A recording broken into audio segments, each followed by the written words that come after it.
Hello,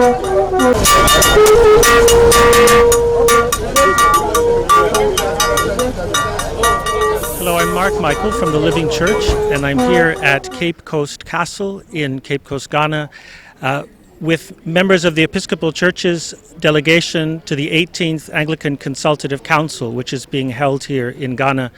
They are the Right Reverend Eugene Sutton, Bishop of Merryland, Canon Annette Buchanan of the Diocese of New Jersey, and Canon Ranjit Matthews of the Diocese of Connecticut. I'd like to begin by asking you what this place means for you and what kinds of emotions it stirs up.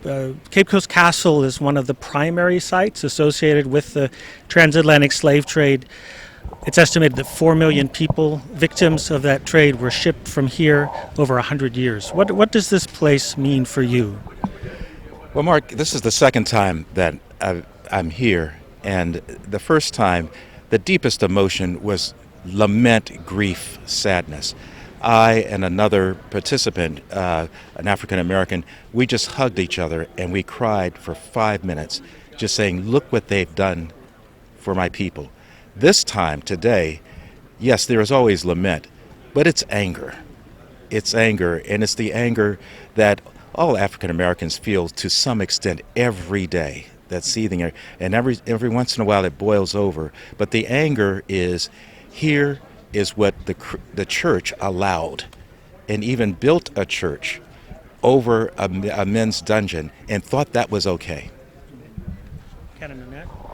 For me, it was still grief and sadness. I am still grieving because I lost my mother 3 years ago.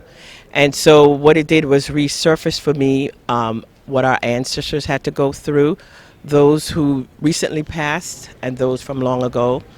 I mean, I said a prayer because I feel like, when we're walking through these places, they're sacred places, and that we need to, as Christians, acknowledge the souls and the bodies that were sacrificed so that we can live in comfort where we are now.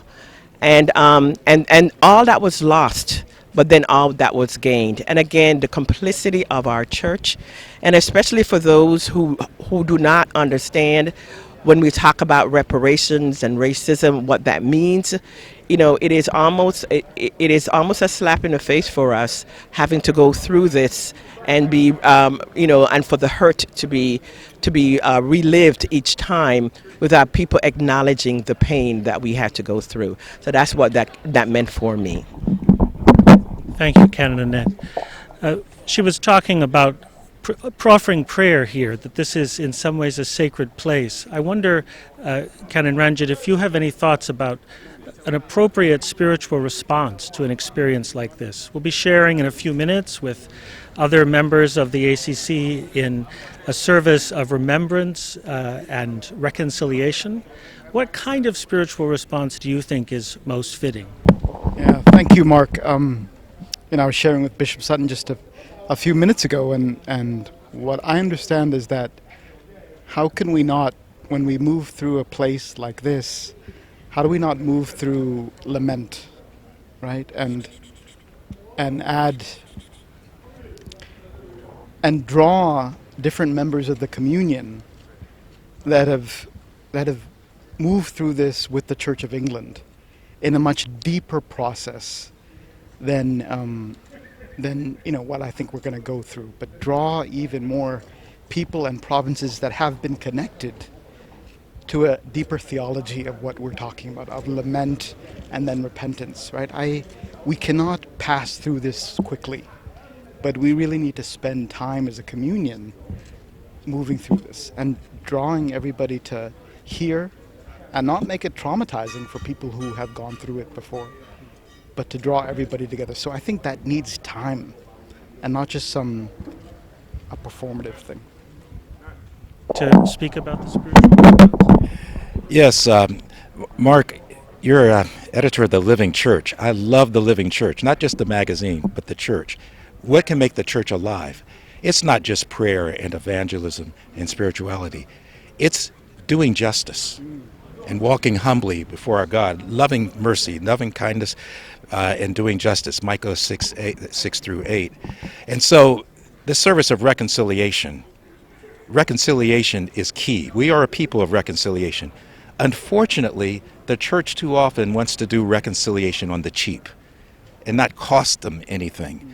And so the cost is going through a process that begins with acknowledgement, learning the history. And then it continues with some offer of forgiveness and lament. Reconciliation is a latter stage. And before you get to reconciliation, there has to be repair. How do we account for the fact that the church has enriched itself through the enslavement of those souls that are here? And what do we do about that? That's the work of reparations that my sister Canon, Buchanan was just talking about.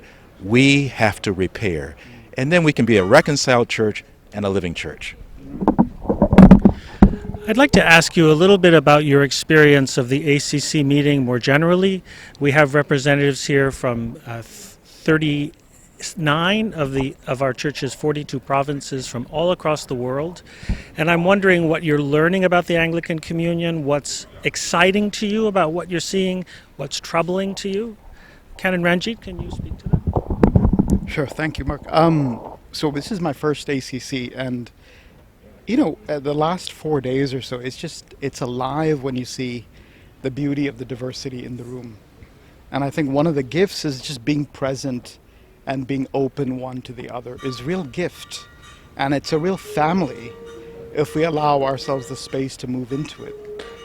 One of the I think the troubling things for me is that we don't set aside more time to listen and learn from one another, to truly understand one another's context, which I think is part of the gift of being, moving within the sense of being autonomous and yet interdependent, right? But how do we build that interdependence if we don't have real relationship?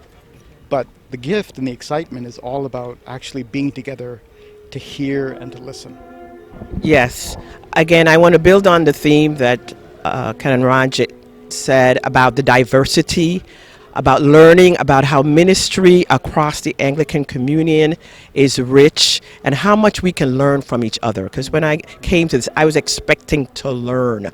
I think that coming from the north, we think that we have all the answers, but actually, statistically, the church is growing in the south. So what can we learn from them? So I think ACC offers that opportunity to see how ministry can be proclaimed across the church. And the troubling part for me is ACC is the most inclusive of the instruments that has been defined, in that it includes lay, clergy, and bishops. Yet it is the best kept secret with regard to the instruments. Most people don't know about it. And also, I don't think that it's exercised the decision making and priority setting mandate that it has. I think there's an opportunity for ACC to step forward into the future and exercise, this mandate equally as the other instruments of Lambeth and the primates. So that's what my hope is for ACC. Yes.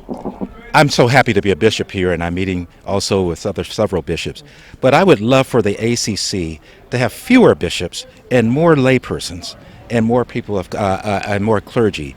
98% of the leaders in the church are lay. Why don't we have more lay leaders? And maybe one of the offerings that the Episcopal Church can offer others is more of a sense of the empowerment of the laity, so that not everything has to flow through people like me in purple shirts. You've raised an important question about what contributions the Episcopal Church might make to the Anglican Communion at this particular time in its life. Canon Buchanan, do you have some other thoughts about that? Sure. There are two things that I think, gifts that we can offer. One that we sort of take for granted within our church, and that is the whole offloading or rolling out of the Safe Church initiative. For us, it is standard practice that our churches are safe, not only for children, but for adults. But at my Bible study group, many of our colleagues in their context did not even know what safe church was, did not practice it, and had a long way to go in terms of coming up, to the level where we are. So I think we need to just share that with folks, how important it is that our churches are safe havens for everyone, men, women, and children. And the other thing that I think is most important that we can share with the larger church is the issue of racial justice and reparation work and reconciliation, as the bishop mentioned. Many folks that we talked to, even on this tour, we were sort of shocked. These are learned people, and they did not know about the transatlantic slave trade, where for us in the U.S., especially in our churches, it is expected that you're taking some anti-racism, racial justice training, and that is foundational for our life together in the church. So I think that's one thing that we can share all the different models that we have, with lay people, and how to do it in a space where people don't feel like they're being put upon when they learn this history. Thank you, Canon and Annette. That seems like a appropriate place to end here at Cape Coast Castle. Thanks again to the members of the Episcopal Church's delegation to the 18th Anglican Consultative Council.